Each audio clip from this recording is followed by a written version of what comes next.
Varicose veins కి సరైన చికిత్స కోసం సంప్రదించండి ఎవిస్ హాస్పిటల్. నమస్తే రమగారు. నమస్తే జయ.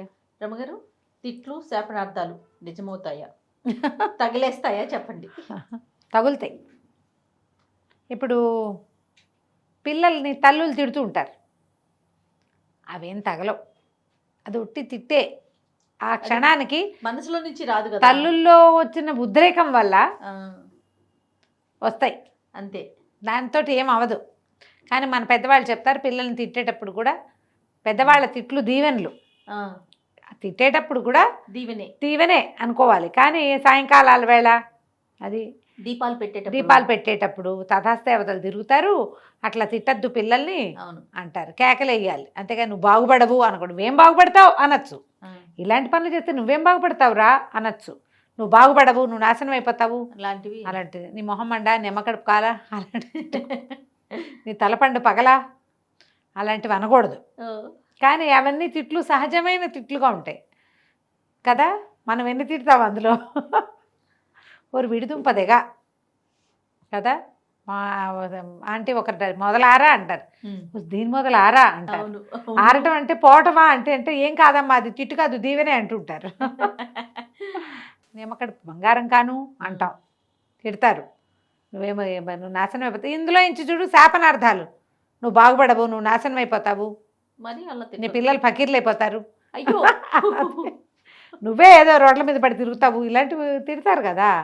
కోపాలు వచ్చినప్పుడు తిడతారు.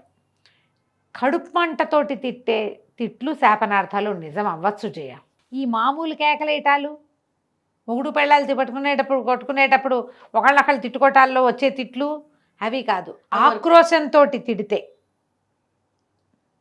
మన వల్ల అవతల వాళ్ళు నష్టపోయి బాధపడి నలిగిపోయి కుంగి కునారిల్లిపోయి అప్పుడు తిడతారు చూడు, అవి నిజమవుతాయి. అన్నీ జరుగుతాయి. జరగకుండా ఎందుకుంటాయమ్మా. ఈ దౌర్భాగ్యపు మన జీవితాల్లో మనం తెలిసి తెలియకుండానే అవతల వాళ్ళ ఇబ్బందులకి కారణమవుతాం. తెలిసినా కూడా ఆగని వాళ్ళు కొంతమంది ఉంటారు, ఆగలేని పరిస్థితులు కొన్ని వస్తాయి. ఈ అవతల వాళ్ళు నలిగిపోతారు, దాని కింద పడి వాళ్ళ తిట్లు వాళ్ళ ఏడుపు కొట్టదు మనకి. మనం ఇది చెప్పుకుంటాం కదా, వాళ్ళ ఏడుపే కొట్టింది, వాళ్ళ దుఃఖమే కొట్టింది, ఇది కామన్గా అనుకుంటాం కదా. అంతే. నీకు మంచి కథ ఉంది, చెప్తా చూడు. ఆ కథ వల్లే ఇది వచ్చింది. ఓకే. ఒక ఊళ్ళో ఒక వడ్డీ వ్యాపారం ఉన్నట్టు, డబ్బులు లాగడంలో సిద్ధాస్తుట్టు ఆయన. ప్రతి వాళ్ళకి వడ్డీకి డబ్బులు ఇచ్చి వడ్డీని చక్రవడ్డీ చేసి చాలా డబ్బులు, వడ్డీలు ఎంత వడ్డీ కట్టినా సరే ఆగదు, వడ్డీ పడుతూనే ఉంటుంది. అసలు ఎప్పటికీ రాదు, తీరదు. చివరికి వాళ్ళ ఆస్తో ఏదో ఒకటి లాగేస్తాడు. అయితే ఏమైందట, ఆ ఊళ్ళో ఒక పేదరాలు ఉంది, 6 బిడ్డల తల్లి. భర్త కాస్త గతించాడు. ఆవిడ తన ఇల్లు చూపించి ఈయన దగ్గర ముందు ఒక 30 రూపాయలు అప్పు చేసింది. కొన్నాళ్ళకి ఏదైనా వడ్డీ అసలు చెల్లబెట్టలేదు, వడ్డీ కట్టలేదు, పైగా ఇంకొక 15 రూపాయలు మళ్ళీ తీసుకుంది. ఈ రూపాయల గోళ ఏమిటండి అంటావు నువ్వు. ఇప్పుడు పాత రోజుల్లో 80లో 70లో 60లో కథ ఇది. అప్పుడు రూపాయే లెక్క. బహుశా 15 లక్షలు, ముందు 30 లక్షలు, తర్వాత 15 లక్షలు అయి ఉండాలి ఇప్పటి కాలంలో. తీసుకుంది. ఈయన వాళ్ళ ఇల్లు లెక్కేసుకున్నాడు. అదొక మంచి గుడిసె, దిట్టంగా ఉంది.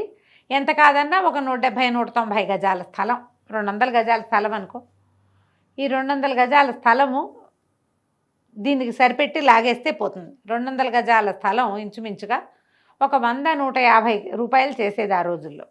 మరి ఇప్పుడు ఈ డబ్బులకి వడ్డీ వేసి అది 100 రూపాయలు లెక్క కట్టి ఆ ఇంటికి లాగేస్తే సరిపోతుంది అని ప్లాన్ చేసుకుని బయలుదేరాడు. బయలుదేరేసరికల్లా ఆయనకి ఆ ఊళ్ళో పిశాచాలు ఉండేవి. చింత చెట్టు మొదట్లో ఒక చింత చెట్టు మీద నుంచి ఒక పిశాచం దిగింది బ్రహ్మాండమైన ఆకారంతో. ఈ దౌర్భాగ్యుడు ఆ పిశాచాలను చూడగలిగే కళ్ళున్నాయి, పిల్లి కళ్ళు వాడికి. అలా అనేవాళ్ళు జయ. పిల్లికలు వాళ్ళకి దెయ్యాలు కనిపిస్తాయా అనేవాళ్ళు. అవునో కాదో.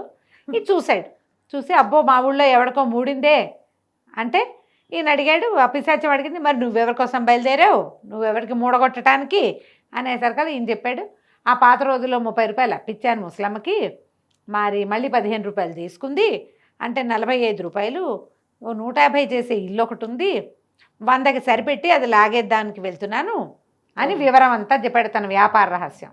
పిశాచం అంది, మమ్మల్ని అందరూ ఆడిపోసుకుంటారు కానీ మీ మనుషుల్లో మమ్మల్ని మేము మించిన వాళ్ళు ఉన్నారు, నువ్వు మామూలు వాడివే, 45 రూపాయలకి 150 రూపాయలు ఇల్లు సరిపెడదామని చూస్తున్నావే, మీరే గొప్ప గ్రేట్ మాకంటేను, మాకు మీ అంత జాత కాదు అన్నది పిశాచం. ఇద్దరు కలిసి నడవడం మొదలుపెట్టారు. నడవడం మొదలు పెడితే ఒక ఇంట్లో అరుగు మీద ఒక పిల్లాడు కాళ్ళు ఆడిస్తూ కూర్చున్నాడు. వాళ్ళ అమ్మేమో వాడిని తిట్టింది, ఓరు నిన్ను పిశాచం మింగా చచ్చినవాడా, వాకిలి తలుపు దొడ్డి తలుపు వేసిరారా అంటే పెరటి తలుపు తీసొచ్చో పిల్లమిండి వచ్చి పాలన్నీ తాగిపోయింది, నేను పిశాచం ఎత్తుకుపోను అని ఇలా అనేసరికల్ సావుకారు అన్నాడు, ఈ వడ్డీ వ్యాపారి, అదుగో అదుగో ఎవరో నిన్ను పిలుస్తున్నారు, నీకు మంచి బిగిరాకి వచ్చి పడింది, పిల్లాడు నవనవలాడుతున్నాడు, పోయి తెచ్చుకోపో అన్నాడు. అనేసరికల్లా ఈ పిశాచం అంది నవ్వుతూ, అది నాకు ఇవ్వడానికి పిల్లవలా, పిల్లాడిని ఊరికే తిడుతోంది, తిట్లు అవి, వాటికేమవుతుందో ఒట్టి మాట, పిశాచానికి ఇస్తానని పిలవటల్లా వాడు తలుపేయలేదని తిట్టడానికి ఆ వాక్యం వాడుతోంది తల్లి. ఎవరైనా రెడీగా ఇచ్చేసే పరిస్థితి వస్తే అది వేరే కథ, ఇవేం మనకు పాఠం, ఈ ఆహ్వానం నాకు సరిపోదు అని పిశాచం నడవటం మొదలెట్టింది. ఆ వాకిట్లో కూర్చున్న 10 ఏళ్ల పిల్లాడు లేచి లోపలికి వెళ్ళాడు, వాళ్ళ అమ్మ ముట్టికాయ ముట్టి వాకిలి తలిపేసి వాడిని లోపల తీసుకుపోయింది. ఈ వ్యాపారి ఈయన ఇద్దరు నడుస్తుంటే ఒక వాకిట్లో భార్య భర్త జుట్టు పట్టుకోవట్లేదు, అంతే చాడా మడా పోటాడేసుకుంటున్నారు. పోటాడేసుకుంటూ ఆయన అన్నాడు, ఓసి నేను మొహం మండ, నేను పిశాచం మింగయ్యా, నా రూపాయలన్నీ తీసుకెళ్ళి మీ పుట్టింటే దాన్ని పెడుతున్నావు కదే అంటే, మా నాన్న ఇచ్చేస్తాడని చెప్పాను కాదు అని ఆవిడ అంటోంది. అనేసరికి వడ్డీ వ్యాపారం అన్నాడు మళ్ళీ పిశాచంతో, అదిగో పిశాచాన్ని నిన్ను మింగబెట్టడానికి పెళ్ళాన్ని సిద్ధంగా ఉంచాడు ఆయన, పోయి ఆవిడని మింగేసే, ఈ పూటకి నీకు ఆహారం సరిపోతుంది అన్నాడు. అనేసరికల్లా పిశాచం అంది, అబ్బాయి ఒకటి శాపనార్థాలు, నిజంగా ఇవ్వాలని కాదు, తన డబ్బులు ఏవో పోయినాయని అంటున్నాడు, ఒకవేళ ఇచ్చేస్తారని చెప్తోంది కదా, ఆయన చూస్తాడు మీ నాన్న వడ్డీ ఇస్తాడా అని అడుగుతాడు వాడు, కాబట్టి అది నాకు పిలుపు కాదు. నడిచారు. ఆ ముసలి ఆవిడ ఇల్లు వచ్చింది. 6 బిడ్డల తల్లి ఉందిగా పేదరాలు, ఈ వడ్డీ వ్యాపారి తలుపు కొట్టాడు. ఆ పిశాచం ఆ పక్కనే నిలబడి చూస్తోంది. వచ్చి, పిన్ని బాగున్నావా, మరేమో నువ్వు పేద్దానివి, మరి 45 రూపాయలు ఉన్నాయి, నువ్వు ఇవ్వవలసినవి, నువ్వేమీ చెల్లుబెట్టలేదు, మరి ఆ వడ్డీ ఈ వడ్డీ అన్ని వడ్డీలు కలిపితే 100 రూపాయల దాకా పడుతుంది పిన్ని, నువ్వేమి ఇస్తావు చెప్పు, పెద్దదానివి, పిల్లలు ఇంకా గడిగట్లేదు చూడు నీ పిల్లలు, మరి నువ్వు ఒక పని చెయ్యి, ఇల్లు ఇచ్చేసేయి, నాకు ఇల్లు నా చేతిలో పెట్టు, నీ వడ్డీ కాగితం తెచ్చా, దీన్నేమి చింపేస్తా, ఇక నువ్వు నాకు బాకీ లేవు ఏం లేవు అనగానే ఈ ముసలావిడంది, ఊరి నీ మొహం మండా, నేను పిశాచం మింగా చచ్చినవాడా, 45 రూపాయలకి 150 రూపాయలు ఇల్లు కాజేద్దామని చూస్తున్నావా, ఉండు నీ సంగతి చెప్తా అని ఈవిడేం చేసింది, లోపలికి వెళ్ళి చీపురు తెచ్చి దేశశుద్ధి చేద్దాం, ఆవిడ ఉద్దేశం అది. ఈ వాకిట్లో నుంచున్న పిశాచం చటుక్కుని వెళ్ళి ఆ వడ్డీ వ్యాపారి అయితే నోట వేసుకుని వెళ్ళిపోయి. ఇప్పుడు ఇది తిట్టు, ఇలాంటివి నిజమవుతాయి. ఇప్పుడు లేకపోతే వాడు అంటే వాడు మొత్తం ఇల్లు హడపాయించేస్తాడా, అంతేగా. ఈ మామూలు తిట్లు సందర్భానుసారం తిట్టే తిట్లు కాదు, ఆక్రోశంతో తిట్టేదే నిజమవుతుంది. అవతల వాళ్ళు ఆక్రోశంతో ఉన్నప్పుడు వాళ్ళ తిట్లకి దొరక్కండి. నువ్వు పైకి రావు, నువ్వు నాశనం అయిపోతావు, మట్టి కట్టుకుపోతావు, అలాంటివి వాళ్ళు ఏమైనా తిట్టారంటే ఇవాళ కాకపోతే రేపొద్దున మీ నెత్తి మీదకి వచ్చి తీరుతుంది. తిట్లకి దొరకకూడదు అంటే ఏం చేయాలమ్మా, జాగ్రత్తగా ఉండాలి. తిట్లు అవతల వాళ్ళు తిట్టే లెవెల్కి మనం వెళ్ళకూడదు, వెళ్ళకూడదు. పిల్లల్ని ఊరికే తిడుతూ ఉంటాం మనం, ఇలాంటి పిచ్చి తిట్లు తిట్టకండి. సాయంకాలాలు తిడతాం, వాళ్ళు మండిపోతుంది, అన్ని పాడు చేసేస్తున్నారు, నాశనం చేస్తున్నారు, ఇల్లు శుభ్రంగా ఉంచట్లేదు, బాగా చదవట్లేదు, ఏదో ఈ పిల్లల్ని ఏమంటారంటే జనరల్గా అనే మాట చేయ, వాడికి మార్కులు వచ్చినాయి, వాడు కలెక్టర్ అవుతాడు రేపొద్దున, నువ్వు అడుక్కు తింటావు, పందులు కాసుకోవాలి నువ్వు అంటారు కదా, అడుక్కు తింటావని, పందులు కాసుకుంటావని, పనికి మాలిన వాడవని, ఇలా పిచ్చి తిట్లు తిట్టకండి. ఏమవ్వాలనుకుంటున్నావు నువ్వు ఈ కాస్త చదువుతోటి అని కనుక్కోండి, వాడే చెప్తాడు. నేను పెద్దయ్యాక ఐఏఎస్ అయిపోతా అంటాడు, తథాస్తు దేవతలు అప్పుడు దీవిస్తారు. నువ్వు అడుక్కు తింటావని నువ్వు అన్నప్పుడే తథాస్తు దేవతలు దీవిచ్చారనుకో, అప్పుడేం చేస్తాము, అదే కదా. అందుకని అలా కాకుండా పాజిటివ్గా తిట్టండి. తిట్లో కూడా పాజిటివిటీ, వాడితోటి సమాధానం చెప్పించండి, ఏమవుతాడు స్కూల్కి వెళ్ళిన ఒక అడ్వర్టైజ్మెంట్ ఒకటి చూస్తుండేదాన్ని నేను. ఈ మధ్య చాలా రోజులైంది మర్చిపోయాను. ఓ పిల్లాడి వాళ్ళ అమ్మ నేను స్కూల్కి వెళ్ళిన అంటాడు. ఏం చేసుకుంటా గేదెలు కాసుకుంటా అంటాడు పిల్లాడు. గేదెలు కాసుకుంటా, గేదెలు ఎక్కడ ఏంటి కొనమని నాన్నని, నేను గేదెలే కాసుకుంటాను నేను స్కూల్కి వెళ్ళి. దేనికి సంబంధించిన యాడ్? ఏమో మరి యాడ్ అదేమిటో దేంట్లోనూ ఒక దాంట్లో వస్తుండేది.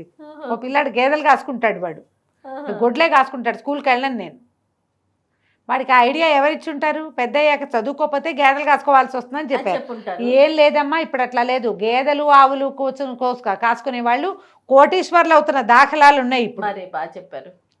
గడ్లు మట్టి పిసుకుని బతకాలి అని తిట్టేవాళ్ళు ఇదివరకు. మట్టి పిసుకుని బతికే వాళ్ళకే బంగారం కనపడుతోంది. అవును. ఏది తక్కువ కాదు. దయచేసి అలాంటి తిట్లు తిట్టకండి, ఎందుకంటే అవన్నీ కూడా మంచివే. తిట్లుగా భావించకండి వాటిని. పిల్లలు ఏం చేయదలుచుకున్నారో అలా కనుక్కోండి అంతే. అనవసరమైన తిట్లు శాపనార్థాలు చేయబోకండి. ఈ కథ పిల్లలు చెప్పండి, సరదాగా బాగుంటుంది. కథ కంచికి మనం ఇంటికి. రైట్. నమస్తే రమ్య గారు. నమస్తే.